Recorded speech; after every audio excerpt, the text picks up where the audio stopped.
Mon père m'a laissé 4 € dans son testament. Pas 0, 4 €. Mon frère a eu la maison. Le notaire a dit que ces 4 € étaient intentionnels. Il m'a fallu 1 an pour comprendre pourquoi. Quand j'ai compris, je suis allé directement en voiture chez mon frère. Je m'appelle Julien. J'ai 38 ans. Et il y a environ 14 mois, je me suis assis dans le bureau d'un notaire et j'ai appris que mon père décédé m'avait laissé exactement 4 €. Pas 400, pas 4000. 4, comme le montant que vous donneriez en pourboire à quelqu'un pour porter vos bagages si vous vous sentiez radin. Mon frère aîné, Laurent, a eu la maison, la camionnette, le compte d'épargne et un atelier plein d'équipements d'ébénisterie qui valait probablement plus que ma voiture. J'ai reçu 4 € et une instruction très précise de ne pas contester le testament sous aucun prétexte, sinon je perdrais même cela. Alors, c'était amusant. Laissez-moi revenir en arrière, car si je commence par là, vous allez supposer que mon père me détestait. Et honnêtement, pendant environ 11 mois après cette lecture, j'ai supposé la même chose. Mais la vérité est bien plus complexe que cela. J'ai grandi dans une petite commune rurale de la Creuse, près de Guéret. Le genre d'endroit où tout le monde connaît vos affaires avant vous, et si vous éternuez le lundi, quelqu'un vous apporte de la soupe le mercredi. Mon père, Gérard, était ébéniste. Pas le genre qui construit d'immenses maisons pour des promoteurs. Le genre qui fabriquait des meubles sur mesure à la main dans son atelier derrière la maison, des pièces que les gens faisaient des heures de route pour acheter. Il était silencieux, réfléchi et bâti comme les tables en chêne qu'il a passé sa vie à façonner. Ma mère, Sylvie, était ATSEM à l'école primaire jusqu'à son décès d'un cancer du pancréas quand j'avais 16 ans. C'est une toute autre histoire que je ne vais pas déballer maintenant. Mais sachez simplement que sa perte a été ce qui a brisé notre famille en deux, et nous ne nous sommes jamais vraiment recollés de la même manière. Laurent a 4 ans de plus que moi. En grandissant, nous étions proches de la façon dont le sont les frères quand il n'y a rien d'autre à faire. Nous allions à la pêche, faire du vélo, aider papa dans l'atelier, et nous nous disputions pour savoir à qui le tour de choisir le programme sur notre unique télévision. Laurent a toujours été le garçon responsable. Il est resté près de la maison, a commencé à travailler avec papa juste après le lycée, a appris le métier, a épousé sa petite amie d'école, Céline, et a essentiellement construit toute sa vie dans un rayon de 15 minutes autour de son lieu de naissance. Et je ne dis pas ça pour être méchant. Laurent était stable. Il était digne de confiance. Il incarnait exactement le type de fils dont un homme comme Gérard pouvait être fier. Moi, j'étais l'agité. J'aimais l'école, ce qui, dans ma famille, revenait un peu à dire que j'aimais la danse contemporaine. Ce n'était pas vraiment célébré. J'avais des notes correctes, j'ai postulé dans des universités dont personne chez nous n'avait jamais entendu parler, et j'ai finalement obtenu une bourse partielle pour l'université de Strasbourg. Quand j'ai annoncé à mon père que je quittais la Creuse, il m'a regardé pendant environ 10 secondes sans cligner des yeux et a dit « Eh bien, je suppose qu'il faut bien que quelqu'un soit le premier. » J'ignore encore si c'était de la fierté ou de la déception. Connaissant mon père, c'était sûrement un peu des deux. Servi sans la moindre explication. L'université a débouché sur un diplôme en commerce, qui s'est transformé en un emploi dans un cabinet de conseil de taille moyenne à Lyon, menant à une décennie passée à gravir lentement les échelons du monde de l'entreprise. Pendant ce temps, Laurent était resté au pays, fabriquant des meubles avec papa et élevant ses 2 enfants. Nous n'avons pas eu de dispute ou de drame. C'était plutôt comme une érosion. Je rentrais pour Noël, puis seulement pour les fêtes, puis un Noël sur 2. Les appels téléphoniques se sont raccourcis, les conversations se sont raréfiées. Laurent et moi sommes passés du statut de frère à celui de cousin éloigné partageant un nom de famille et le vague souvenir d'avoir attrapé des poissons dans une rivière. Ce qui a aggravé la situation, et je serai honnête à ce sujet car je pense que c'est important, c'est que j'ai commencé à bien gagner ma vie. Pas des salaires des grandes capitales technologiques, mais suffisamment pour que mon quotidien soit très différent du leur. J'avais un appartement dans un beau quartier de Lyon. Je conduisais une voiture sans rouille. Je partais en vacances à l'étranger. Et chaque fois que je rentrais, je pouvais sentir ce mur invisible entre moi et les autres. Laurent ne disait jamais rien d'ouvertement méchant, mais je captais ses petites remarques. Ça doit être sympa. Certains d'entre nous travaillent avec leurs mains. Je suppose qu'on ne t'apprend pas à changer un pneu en école de commerce. De petites piques toujours enrobées d'un rire, pour qu'on ne puisse pas réagir sans passer pour le susceptible de service. Papa était plus difficile à cerner. Il ne semblait jamais impressionné par ce que je faisais, mais il ne paraissait pas non plus indifférent. Il me demandait comment se passait le travail. J'essayais d'expliquer le conseil à un homme qui mesurait le succès en queue d'aronde. Et il hochait la tête en disant quelque chose comme « tant que tu n'arnaques personne ». C'était la version de l'évaluation de performance selon Gérard. Quand papa est tombé malade, c'était un cancer du poumon. Diagnostiqué tardivement, évolution rapide. Je l'ai appris par Laurent, qui m'a appelé un mercredi après-midi pour me dire « Papa a un cancer. C'est grave. Tu devrais probablement rentrer à la maison. » Pas rentre à la maison. Probablement rentrer à la maison. Même l'invitation comportait une réserve. J'ai tout laissé tomber, pris un congé, conduit jusqu'à Guéret, et j'ai franchi le seuil de cette maison pour la première fois en 2 ans. Papa était assis dans son fauteuil, plus maigre que je ne l'avais jamais vu, regardant une émission d'ébénisterie à la télévision comme s'il révisait pour un examen qu'il avait déjà réussi. Je suis resté 3 semaines. Laurent et moi nous relayions. Céline cuisinait. Les enfants, Hugo et Léa, étaient assez grands pour comprendre ce qui se passait, mais assez jeunes pour espérer encore que grand-père guérisse. Et pendant ces 3 semaines, on a presque eu l'impression d'être à nouveau une famille.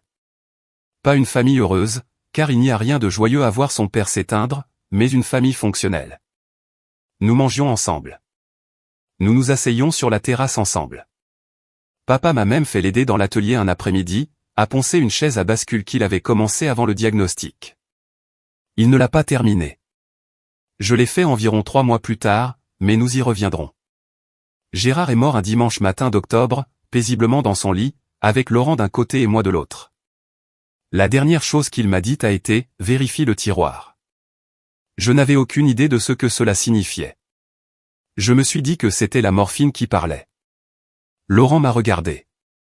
Je l'ai regardé et aucun de nous n'a posé de questions. Nous sommes restés assis là jusqu'à ce que sa respiration s'arrête, puis nous y sommes restés un peu plus longtemps parce qu'aucun de nous ne savait quoi faire d'un silence aussi lourd. Les funérailles furent intimes. La lecture du testament le fut encore plus. Juste moi, Laurent, Céline et le notaire de papa, maître Pierre Lemoine, qui gérait les successions de petites communes depuis 30 ans et avait le tact d'un médecin légiste. Il a d'abord lu les formalités habituelles. Puis il en est venu aux répartitions. Laurent recevait la maison, la camionnette, le compte d'épargne contenant un peu plus de 42 000 € et l'intégralité du contenu de l'atelier d'ébénisterie. Je recevais 4 € à payer en espèces sur la succession. Maître Lemoine a fait une pause après avoir lu cela, m'a regardé par-dessus ses lunettes et a dit « Votre père a été très spécifique concernant ce montant. Il m'a demandé de m'assurer que vous compreniez bien que c'était intentionnel et non une erreur. » J'ai regardé Laurent. Laurent a regardé la table. Céline a regardé son téléphone et je suis resté là, avec la certitude absolue que mon père, dans son ultime acte de communication avec moi, avait décidé que je valais exactement 4 €. Pas même la dignité d'un 0. 4. Comme laisser un mauvais pourboire pour s'assurer que le serveur sache que ce n'est pas un oubli. Je n'ai rien dit. J'ai signé ce que je devais signer, je suis sorti de ce bureau, je suis monté dans ma voiture et j'ai repris la route pour Lyon. Je n'ai pas pleuré avant d'atteindre la frontière du département, ce qui représente environ 4 heures à tenir le coup par pure obstination. Mais quand c'est sorti, ça m'a frappé de plein fouet. Je me suis garé sur une aire de repos et j'y suis resté 45 minutes, complètement anéanti par 4 €. C'est ce que je valais pour l'homme qui m'avait engendré. Du moins, c'est ce que je croyais. Les semaines qui ont suivi la lecture ont été dures. Pas d'une tristesse dramatique. Pas du genre à casser les meubles. Juste un vide lent et oppressant qui me suivait partout comme un chat errant dont je ne parvenais pas à me débarrasser. Je suis retourné au travail. J'ai assisté à des réunions. J'ai fait des tableurs, animé des présentations et hoché la tête à des choses sans importance. Et tout ce temps, ce chiffre restait planté dans un coin de ma tête comme une écharde. 4 €. Mon père m'avait laissé 4 €. J'ai appelé Laurent environ une semaine après la lecture. Je ne savais même pas ce que je voulais lui dire. Je crois que je voulais juste qu'il reconnaisse que ce qui s'était passé était malsain. Que même si papa avait ses raisons, la façon dont c'était tombé était cruelle. Le téléphone a sonné 3 fois avant qu'il ne décroche. Ai-je dit. Comment tu tiens le coup? Ça va, a-t-il répondu. Céline s'occupe de la plupart des papiers. La maison a besoin de quelques travaux. Le toit a un point faible au-dessus de la chambre du fond. Ouais, papa en avait parlé la dernière fois que j'y étais. Silence. Écoute, Laurent, à propos du testament. Il a soupiré. Pas un soupir triste, un soupir agacé. Le genre de soupir qu'on pousse quand on voit approcher la conversation qu'on espérait éviter. Julien, je ne sais pas ce que tu veux que je te dise. Je ne sais pas non plus. C'est juste que, je veux dire, 4 €. Tu ne penses pas qu'il faut qu'on en parle? Papa a fait ses choix. Il avait ses raisons. Quelles raisons? Quelle raison possible un homme aurait-il de tout laisser à un fils et de donner de la petite monnaie à l'autre? Nouveau soupir. Peut-être que la raison, c'est qu'un fils était là et l'autre non. Ça a résonné comme une gifle. Pas parce que c'était faux, mais parce qu'il y avait juste assez de vérité là-dedans pour que ça fasse mal. J'étais parti. J'avais choisi Lyon plutôt que la Creuse. Les bureaux d'angle plutôt que l'atelier. Une vie différente de celle qu'ils avaient bâtie ensemble. Et Laurent était resté. Il s'était occupé de papa quand ses genoux l'ont lâché. Il avait conduit maman à ses séances de chimiothérapie quand je révisais pour mes examens de fin d'année à plusieurs départements de là. Il avait mérité cette maison à la sueur de son front, 100 fois plus. Mais 4 €, pas même un souvenir, pas la chaise à bascule que j'avais aidé à poncer, pas un mot, juste 4 € et un notaire chargé de s'assurer que je savais que c'était fait exprès. Je ne conteste rien, ai-je dit. Je veux juste comprendre. Alors peut-être que tu aurais dû être là pour le lui demander. Il a raccroché. Pas de façon agressive, juste de la manière dont on met fin à une conversation qu'on a décidé de clore. Et ce fut la dernière fois que Laurent et moi nous sommes parlé pendant près de 9 mois. J'ai sombré. Pas de manière visible. Parce que je ne suis pas le genre de personne qui s'effondre là où les gens peuvent le voir. Je suis le genre à m'écrouler dans un appartement parfaitement rangé à 2 heures du matin, fixant le plafond, rejouant chaque interaction avec mon père et me demandant à quel moment précis je l'ai perdu. Était-ce quand je suis parti à l'université? Quand j'ai manqué Noël cette année-là à cause d'un voyage d'affaires? Quand je ne suis pas rentré assez vite après la mort de maman? Quand j'ai arrêté d'appeler chaque semaine pour passer à une fois par mois?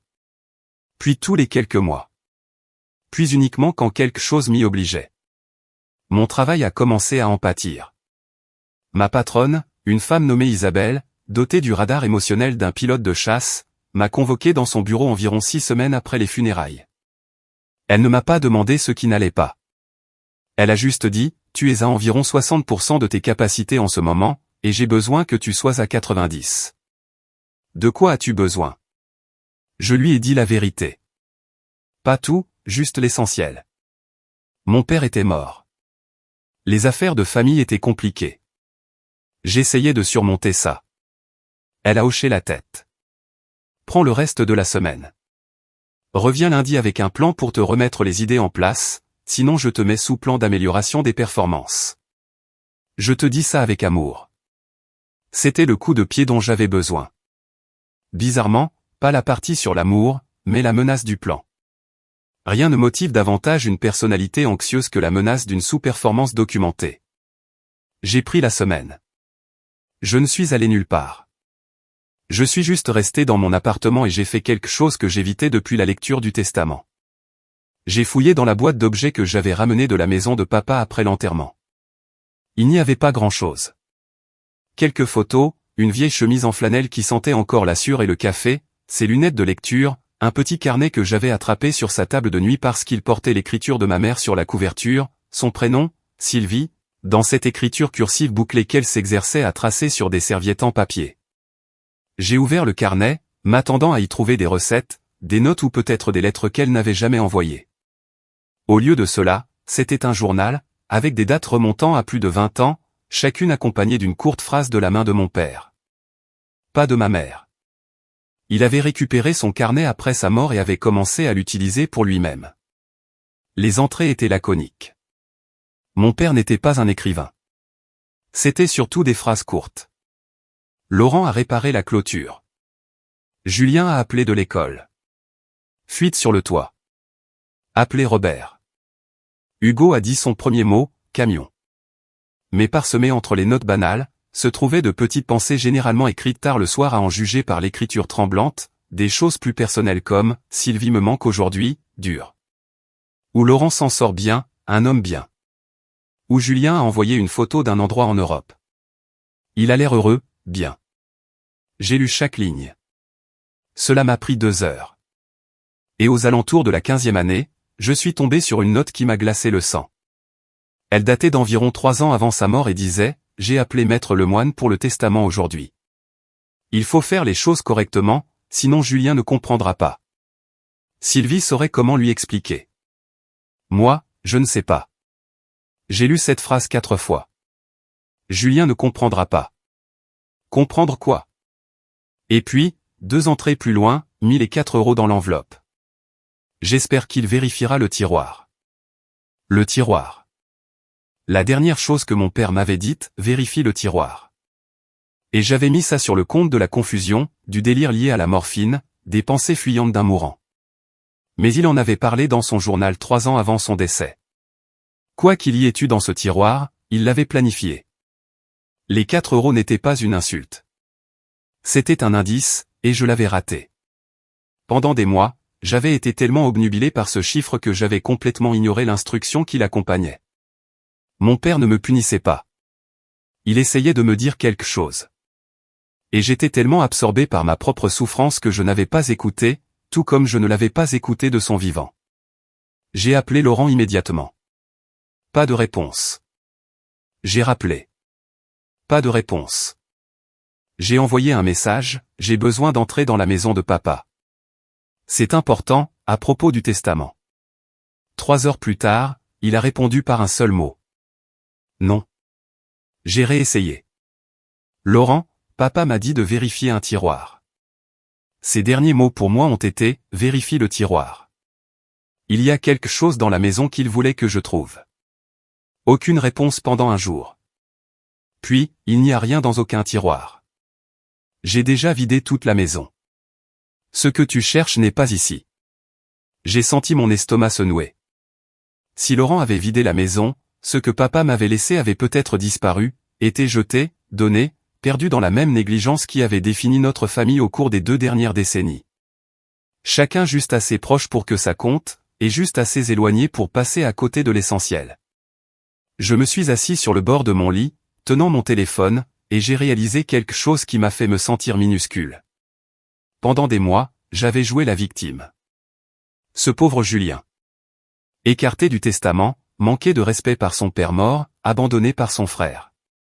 Mais assis là, à lire ces lignes de journal, je pouvais voir les choses autrement. C'était moi qui étais parti. C'était moi qui avais laissé les appels s'espacer. C'était moi qui avais choisi la facilité plutôt que le lien 100 fois de suite, et qui avait ensuite le culot d'être surpris quand la distance que j'avais créée s'avérait être réelle. Mon père ne m'avait pas laissé 4 € pour me blesser. Il m'avait laissé 4 € parce qu'il savait que j'irais chercher la raison. Et cette raison se trouvait dans ce tiroir. Le tiroir que j'étais censé vérifier. L'instruction que j'avais ignorée parce que j'étais trop occupé à être blessé. Maintenant, le tiroir était peut-être vide et mon frère refusait même de me laisser entrer dans la maison pour chercher. J'ai réservé un vol pour Limoges malgré tout. J'ai atterri à Limoges un vendredi matin et j'ai loué une voiture jusqu'à la maison où j'avais grandi. La camionnette de Laurent était dans l'allée. La maison n'avait pas changé, elle avait juste l'air un peu plus fatiguée, comme une personne qui aurait tenu le coup trop longtemps. Je suis resté dans la voiture environ 10 minutes avant de trouver le courage de m'approcher et de frapper. Céline a ouvert. Elle m'a regardé comme on regarde quelqu'un qui se pointe à une fête à laquelle il n'était pas invité. Poliment, mais à peine. Julien, Laurent ne m'avait pas dit que tu venais. Laurent ne le savait pas. Elle s'est écartée pour me laisser entrer, ce que j'ai pris comme un bon signe. Laurent était à la table de la cuisine, un café devant lui, et quand il m'a vu, son expression est passée par environ 5 phases en 2 secondes, la surprise, l'agacement, quelque chose de proche de la culpabilité, puis de nouveau l'agacement, et enfin une sorte de résignation froide. « Tu as pris l'avion pour venir ?» a-t-il dit. Ce n'était pas une question. Papa m'a dit de vérifier le tiroir. J'ai besoin de vérifier le tiroir, Laurent. Je t'ai dit que j'avais tout vidé. Il n'y a rien. Quel tiroir as-tu vidé? Parce qu'il a été précis. Il me l'a dit alors qu'il était en train de mourir. Ce furent ses derniers mots pour moi. Vérifie le tiroir. Ce n'est pas rien. Céline était appuyée contre le comptoir, les bras croisés. Elle a regardé Laurent. Laisse-le chercher, Laurent. Qu'est-ce que ça va coûter? C'était peut-être la première fois de ma vie que j'étais reconnaissant envers Céline. Laurent a fixé son café pendant un long moment, puis a repoussé sa chaise. D'accord, fais-toi plaisir, mais tu ne vas rien trouver car il n'y a rien à trouver. J'ai commencé par la chambre de papa. Les tiroirs de la table de nuit étaient vides. Ceux de la commode avaient été vidés. Certains vieux vêtements de Laurent y étaient pliés à la place. Le placard était à moitié rempli des manteaux de Céline. Je suis allé à la cuisine. Le tiroir à bric-à-brac, rien. Les tiroirs de la table basse du salon, rien. J'ai vérifié la salle de bain, la console du couloir, même les tiroirs de la buanderie. Chacun d'entre eux avait été vidé et réutilisé. Laurent m'observait depuis l'encadrement de la porte, les bras croisés, ayant l'air de plus en plus conforté dans son idée à chaque tiroir vide que j'ouvrais. Je te l'avais dit. Mais je n'avais pas vérifié l'atelier. L'atelier d'ébénisterie de papa était un bâtiment séparé derrière la maison. Un garage aménagé qu'il avait lui-même isolé et raccordé à l'électricité sur une période d'environ 3 étés. C'était là qu'il avait passé la majeure partie de sa vie, et c'était le seul endroit qui lui ressemblait encore. Laurent n'y avait pas changé grand-chose. Les outils étaient toujours accrochés à leurs panneaux. L'établi était toujours recouvert d'une fine couche de sueur. La chaise à bascule que j'avais aidé à poncer était dans un coin, toujours inachevée. La voir m'a frappé plus durement que je ne l'imaginais. L'atelier contenait un meuble qui n'était pas un établi. Un vieux bureau à cylindre conservé dans un coin pour la paperasse, les factures, les commandes de bois, le côté administratif qu'il tolérait mais n'avait jamais aimé. Il y avait 6 tiroirs. Les 5 premiers étaient vides, à l'exception de quelques vieux reçus et d'un stylo à l'encre sèche. Le 6e, en bas à droite, était coincé, pas verrouillé, coincé comme si quelque chose le bloquait par derrière. J'ai tiré plus fort, le rail entier est sorti de ses glissières, et derrière le tiroir, calé contre le panneau du fond, se trouvait une enveloppe Kraft. Mes mains tremblaient quand je l'ai retirée. Elle était scellée sur le devant. Avec l'écriture de mon père, il était écrit « Julien, ouvre-la quand tu seras prêt. Si tu as trouvé ça, c'est que tu as écouté. » Laurent était derrière moi maintenant. Je pouvais entendre sa respiration. J'ai ouvert l'enveloppe. À l'intérieur, il y avait 3 choses. Une lettre manuscrite sur un bloc-notes jaune, un livret d'épargne d'une banque locale de la Creuse, et une photo de mon père et moi debout dans l'atelier quand j'avais environ 12 ans, tenant tous les deux les extrémités opposées d'une planche, souriant comme des idiots. J'ai lu la lettre debout, là, dans l'atelier. Je vais vous dire ce qu'elle disait du mieux que je m'en souvienne, car je l'ai relue une centaine de fois depuis et les mots sont gravés en moi. Cela commençait ainsi, « Julien, si tu lis ceci, c'est que tu as fait ce que je t'ai demandé et que tu as vérifié le tiroir. Je savais que tu le ferais tôt ou tard. Tu as toujours été le curieux. Ton frère est stable, mais tu es curieux, et je pense que c'est la curiosité qui sauve les gens à la fin. » Il a poursuivi en m'expliquant les 4 euros. Il a écrit que c'était le montant exact qu'il avait dans sa poche le jour de ma naissance. Il avait conduit jusqu'à l'hôpital avec 4 euros pour l'essence et rien d'autre.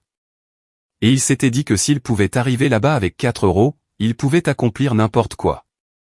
C'était devenu un symbole pour lui, une superstition intime. 4 euros signifiait un commencement. Cela signifiait partir de ce que l'on a et s'en contenter pour réussir. Il expliquait qu'il laissait la maison à Laurent parce que Laurent en avait besoin. La vie de Laurent était ici. Ses enfants étaient ici. Son travail était ici. Prendre la maison à Laurent serait revenu à lui retirer ses fondations.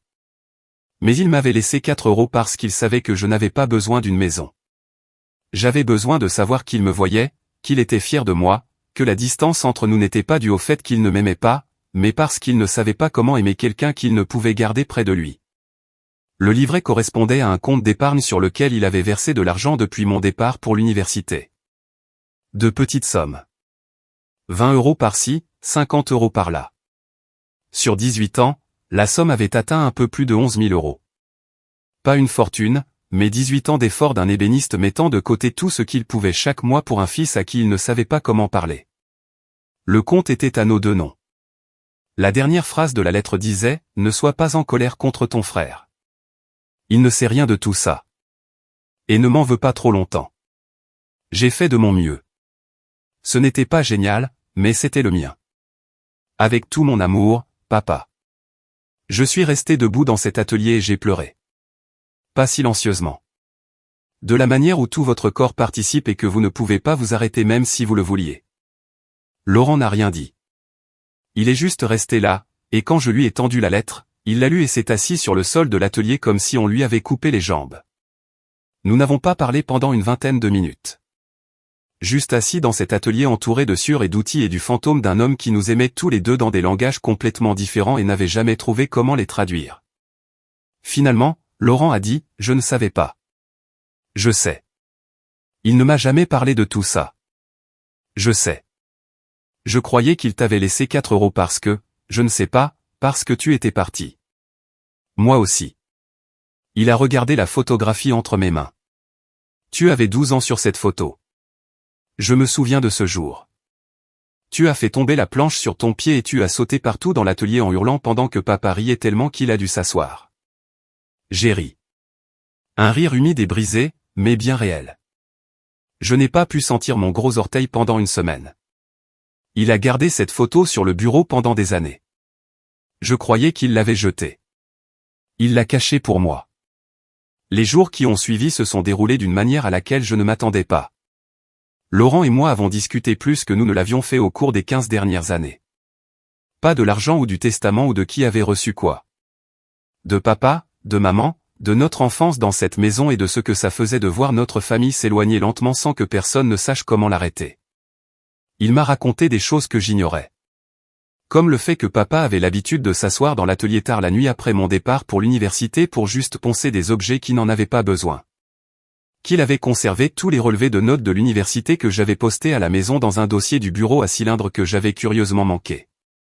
Qu'il avait regardé l'une des présentations de mon entreprise en ligne après que j'en avais parlé lors d'un appel téléphonique et qu'il avait dit à Laurent, « Ton frère comprend des choses que je ne pigerai jamais. » Et je pense que c'est très bien ainsi.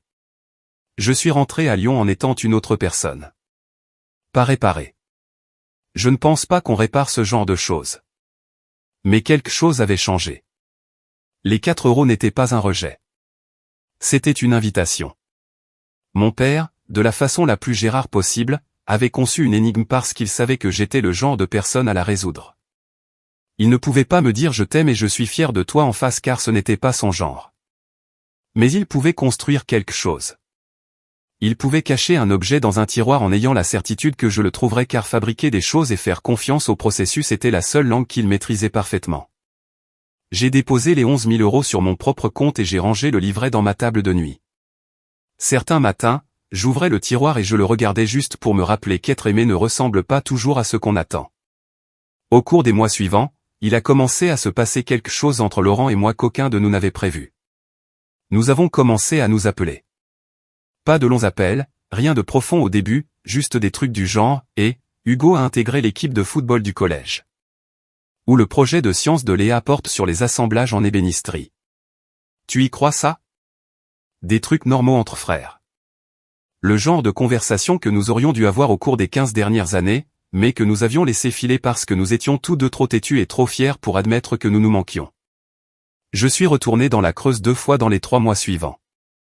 Une fois pour l'anniversaire d'Hugo, l'autre fois juste comme ça. La deuxième fois, Laurent m'a emmené dans l'atelier et m'a montré qu'il avait terminé la chaise à bascule que j'avais commencé à poncer avec papa. Il avait appliqué la dernière couche, fait les assemblages, le paillage du siège, tout. Elle était magnifique. On aurait dit une œuvre de papa, ce qui représentait le plus grand compliment qu'on puisse faire à n'importe quel meuble dans notre famille. Elle est à toi, a-t-il dit.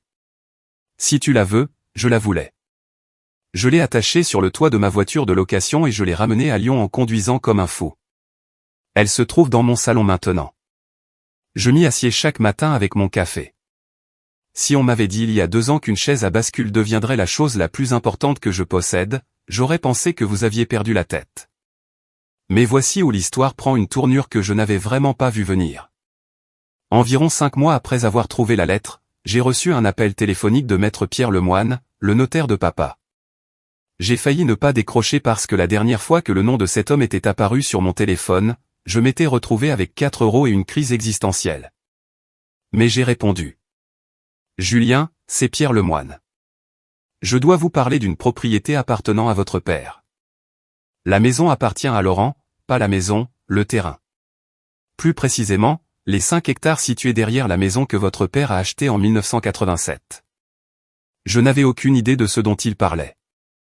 5 hectares. Mon père possédait 5 hectares de terrain. Pour autant que je sache, la propriété se résumait à la maison, l'atelier et peut-être un demi-hectare de cour où rien ne poussait parce que la terre n'était que de l'argile et de la déception. Maître Lemoine a poursuivi. En 1987, avant ma naissance, mon père avait acheté 5 hectares de terre boisée directement derrière la maison à un vieux fermier qui liquidait ses biens. Il les avait payés presque rien, quelque chose comme 8 000 € de l'époque, ce qui, même dans les années 80, était une affaire. Il n'en avait jamais rien fait, n'avait jamais construit dessus, n'y avait jamais coupé de bois, n'en avait même jamais parlé. C'était juste là, des arbres et un ruisseau et des serres pendant près de 40 ans. Le fait est que ce terrain ne figurait pas dans le testament. Il n'avait pas été légué à Laurent. Ni à moi. Il n'était mentionné nulle part. Maître Lemoine m'a expliqué que mon père lui avait dit des années auparavant que ce terrain était séparé du reste de la succession et serait traité différemment. Il l'avait placé dans une fiducie et le bénéficiaire de cette fiducie était moi. J'ai dû m'asseoir. Il m'avait légué 5 hectares de terre et personne ne m'en avait informé. Le transfert de la fiducie est prévu pour le premier anniversaire de la mort de votre père. Maître Lemoine a précisé, cet anniversaire tombe le mois prochain. Je vous appelle car il y a eu du nouveau que vous devez savoir. Ce qui s'était passé, c'est qu'un promoteur immobilier régional avait racheté des terres dans cette partie du département au cours des 2 dernières années. Il projetait un développement mixte, résidentiel et commercial, et ils avaient besoin d'une parcelle continue pour réaliser le projet. Les 5 hectares de mon père se trouvaient en plein milieu du domaine qu'ils étaient en train d'assembler. Sans cela, tout le projet tombait à l'eau. Ils avaient déjà contacté Laurent pour acheter le terrain, ignorant que ce n'était pas le sien. Combien offre-t-il ? Ai-je demandé, car à ce stade, mon cerveau fonctionnait à environ 30% de ses capacités et les questions financières étaient les seules que j'arrivais à formuler. Maître Lemoine a fait une pause. Leur offre initiale était de 650 000 €. Je leur ai répondu que le terrain n'était pas encore disponible. Ils sont revenus à la charge avec 800 000 €. Je suppose qu'ils monteront encore. Je suis resté assis dans mon appartement à Lyon, le téléphone à la main, fixant une chaise à bascule, à faire des calculs qui n'avaient aucun sens. Mon père, qui m'avait laissé 4 € dans son testament, avait secrètement placé 5 hectares d'un terrain de plus en plus précieux dans une fiducie à mon nom. Les 4 € étaient le leur. Le tiroir était le véritable héritage. Et le véritable héritage valait près d'1 million d'euros. Mais ce n'est pas le sujet. L'argent comptait. Je mentirais si je disais le contraire. Mais ce qui comptait davantage, c'était ce que mon père avait fait et pourquoi il l'avait fait de cette façon. Il aurait pu se contenter de me léguer le terrain dans le testament. Il aurait pu m'en parler de son vivant. Il aurait pu tout diviser équitablement et éviter tout ce gâchis. Mais il ne l'a pas fait, parce que Gérard ne faisait pas les choses simplement. Il faisait les choses correctement, ce qui parfois revient au même, et parfois prend une tournure complètement différente. Il a laissé la maison à Laurent parce que Laurent en avait besoin. Il m'a laissé le terrain via une fiducie car il savait 2 choses. Premièrement, que le terrain vaudrait finalement plus que la maison. Et deuxièmement, que s'il le mettait dans le testament, je n'aurais peut-être jamais cherché la lettre. Les 4 € étaient les miettes de pain. La lettre était l'explication.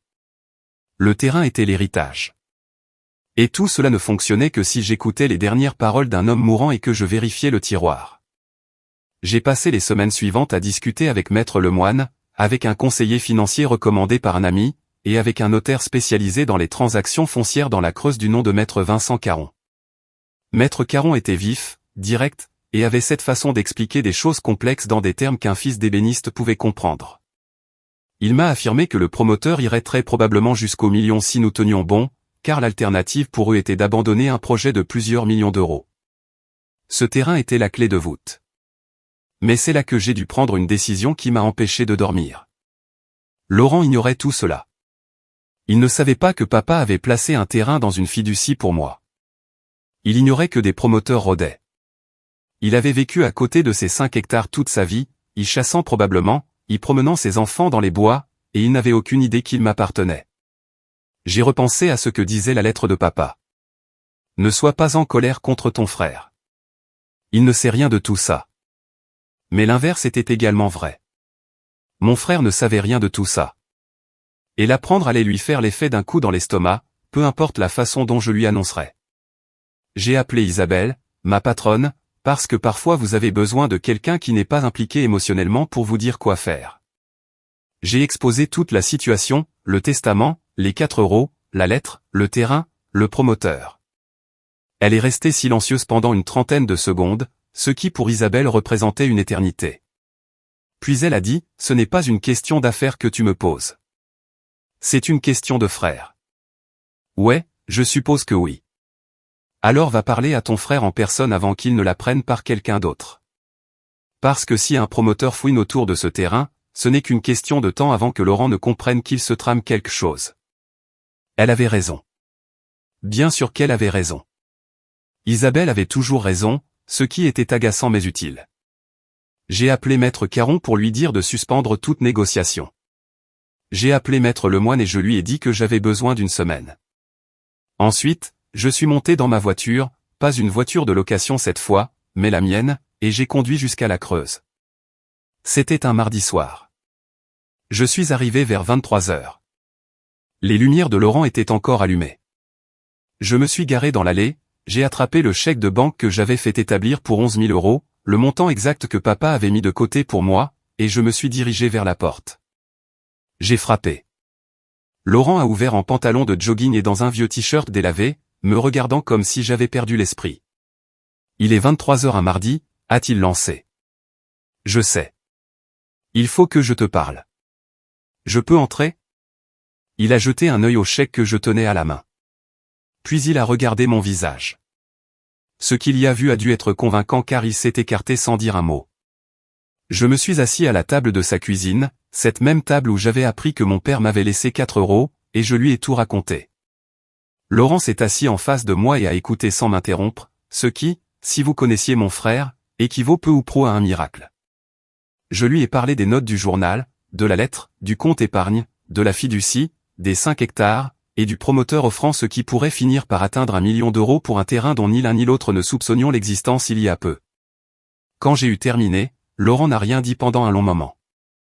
Il a juste fixé la table de la cuisine comme si les veines du bois détenaient des réponses. Céline était descendue à un moment donné de mes explications et se tenait dans l'encadrement de la porte, en peignoir, la main sur la bouche. Enfin, Laurent a parlé. Il a acheté ce terrain l'année précédant ta naissance. Ouais, il l'a acheté pour toi avant même que tu n'existes. C'est ce qu'il semble. Laurent s'est adossé à sa chaise et a fait ce geste dont il a le secret, se frottant l'arête du nez comme s'il essayait de repousser physiquement un mal de tête à l'intérieur de son crâne. Toutes ces années, je croyais qu'il m'avait tout laissé parce que je l'avais mérité. Parce que j'étais resté. Parce que c'était moi qui étais là. Et pendant tout ce temps, il avait un tout autre plan pour toi dont il ne m'a jamais parlé. Je pouvais le voir sur son visage. Le même sentiment que j'avais éprouvé dans le bureau de Maître Lemoine. Cette douleur bien spécifique de réaliser que l'amour de son père avait une forme qu'on ne reconnaissait pas, et qu'on l'avait regardé sous le mauvais angle depuis le début. Il ne te l'a pas caché pour te blesser, lui ai-je dit. Il te l'a caché parce qu'il savait que s'il mettait le terrain dans le testament, on aurait l'impression qu'il m'en donnait plus qu'à toi. Et il ne voulait pas ça. Il voulait que tu aies la maison sans condition. Pas de culpabilité, pas de comparaison. Le terrain était séparé parce qu'il devait l'être. Comment peux-tu en être sûr? Parce que c'est comme ça que papa fonctionnait. Il n'expliquait pas les choses. Il les construisait et espérait que tu comprendrais par toi-même. Laurent a regardé Céline. Elle l'a regardé. Une sorte de télépathie conjugale a opéré, car elle a hoché imperceptiblement la tête et est remontée à l'étage. Il s'est tourné vers moi. Alors, qu'est-ce que tu vas faire de ce terrain? C'est à ce moment-là que j'ai fait glisser le chèque de banque sur la table. 11 000 €. Le montant exact que papa avait économisé pour moi pendant 18 ans. Je vais vendre le terrain, ai-je annoncé. Et je vais partager l'argent avec toi. Moitié-moitié, quel que soit le chiffre final. Laurent a regardé le chèque comme s'il s'agissait d'un objet étranger. C'est l'argent du compte épargne. Oui. Papa l'a mis de côté pour moi. Je te le donne. Pourquoi? Parce que papa t'a laissé la maison car tu en avais besoin. Mais il m'a laissé le terrain parce qu'il savait que je finirais par comprendre la bonne chose à faire avec cet argent. Et la bonne chose à faire, c'est de s'assurer que ses petits-enfants ne manqueront de rien, que sa maison reste dans la famille et que ses fils arrêtent de se comporter comme des étrangers. Je n'ai pas besoin d'1 million d'euros pour aller bien, Laurent. J'ai besoin d'un frère. J'aimerais vous dire que Laurent a bondi pour me serrer dans ses bras, et que nous avons eu un instant digne d'un film où des violons se sont mis à jouer et où tout fut parfait. Ce n'est pas ce qui s'est produit. Ce qui s'est passé, c'est que mon frère a enfoui son visage dans ses mains, que ses épaules ont tremblé et qu'il a émis un son que je ne lui avais jamais entendu faire, même à la mort de papa. Et je suis resté là à le laisser faire, parce qu'il y a des choses qu'il faut simplement laisser arriver sans essayer de les réparer. Lorsqu'il a repris ses esprits, il a repoussé le chèque vers moi. Je ne prends pas ton argent. Ce n'est pas mon argent. C'est l'argent de papa, et il voudrait qu'il serve pour tes enfants. Alors mets-le dans un fonds pour l'université d'Hugo et de Léa. Ne me le donne pas. Je l'ai regardé. Marché conclu. Ce fut le début de la véritable résolution. Pas seulement entre moi et Laurent, mais entre moi et le souvenir de mon père. Au cours des 3 mois suivants, maître Vincent Caron a négocié la vente du terrain. Le promoteur est monté jusqu'à 950 000 euros, ce qui, d'après maître Caron, était leur plafond et mon plancher. Nous avons donc accepté. Après déduction des impôts, des frais juridiques et de la commission de maître Caron, il m'est resté un peu plus de 680 000 euros net. J'ai divisé la somme en deux. 340 000 euros pour moi, 340 000 euros pour Laurent. Il s'est disputé avec moi pendant 2 bonnes semaines. Il disait que papa m'avait laissé le terrain pour une raison, et que le partager réduisait tout à néant. Je lui ai répondu que le but était la famille, et que la famille signifie que personne ne mange pendant que l'autre meurt de faim. Il m'a traité d'idiot têtu. Je lui ai fait remarquer que c'était de famille. Finalement, Céline a accepté le chèque à sa place, ce qui, je m'en doute, est la façon dont sont prises la plupart des décisions importantes dans ce foyer. Laurent a utilisé l'argent pour rénover la maison et investir dans son entreprise d'ébénisterie. Un nouveau toit, une cuisine modernisée, un chauffage adéquat, plus du matériel que papa avait toujours convoité sans jamais pouvoir justifier la dépense. Il s'est mis à prendre des commandes sur mesure en ligne, et en l'espace de 6 mois, il avait une liste d'attente longue de 3 mois. Il s'avère qu'il existe un énorme marché pour les meubles fabriqués à la main par un gars de la Creuse qui a appris de son père. J'ai placé ma part dans des comptes d'épargne et des investissements. J'ai payé ma voiture, j'ai ouvert le fonds pour les études d'Hugo et de Léa comme je l'avais promis. Puis j'ai fait quelque chose qui m'a surpris moi-même. J'ai pris un congé et j'ai passé 4 semaines dans l'atelier de papa avec Laurent pour apprendre les bases de l'ébénisterie. J'étais nul. Sincèrement et impressionnamment mauvais. J'ai taillé une mortaise de façon tellement tordue que Laurent l'a accrochée au mur en guise d'avertissement. Mais j'ai appris, et chaque soir, nous nous asseyions sur la terrasse avec quelques verres pour parler de papa, de maman, des années perdues et de celles qu'il nous restait. Je suis rentré à Lyon avec de la sueur plein les poumons et un sentiment de paix que je n'avais plus éprouvé depuis l'époque d'avant la mort de maman. J'ai négocié un accord de télétravail qui me permet de passer 1 semaine par mois dans la Creuse. Isabelle l'a approuvé sans hésiter. Je les ai toujours. Maître Lemoine m'a remis 4 billets neufs de 1 euro provenant de la succession dans une petite enveloppe portant mon nom. Ils sont encadrés dans mon appartement, juste à côté de la photo de mon père et moi dans l'atelier. Chaque matin, je me sers un café, je m'assois dans la chaise à bascule que papa et moi avions commencé ensemble. Et je regarde ces 4 euros sur le mur. Mon père n'était pas un homme qui disait ce qu'il pensait. C'était un homme qui fabriquait ce qu'il pensait et qui vous faisait confiance pour le voir. Il a laissé une maison à Laurent parce que les racines de Laurent avaient besoin de terre. Il m'a laissé un puzzle parce que mes racines avaient besoin d'une raison pour rentrer à la maison. Et ces 4 euros, c'était sa façon de dire, j'ai commencé avec rien et j'ai bâti une vie. Tu peux le faire aussi. Mais n'oublie pas d'où tu viens pendant que tu le fais. Je n'ai pas compris cela pendant longtemps, presque trop longtemps. Mais le truc avec Gérard, c'est qu'il avait toujours prévu mon entêtement. Il savait que ça me prendrait du temps. C'est pourquoi il avait caché la lettre. C'est pourquoi il avait mis en place la fiducie avec 1 an de délai. C'est pour ça que ses derniers mots ne furent pas « je t'aime ». Parce qu'il l'avait déjà exprimé dans chaque tiroir, chaque euro et chaque grain de sueur de cet atelier. Il avait juste besoin que je me présente et que je cherche. L'année dernière à Noël, nous étions tous attablés chez Laurent.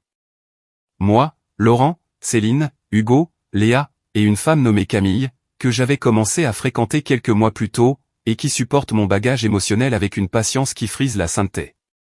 Laurent a découpé la dinde avec un des vieux couteaux de papa.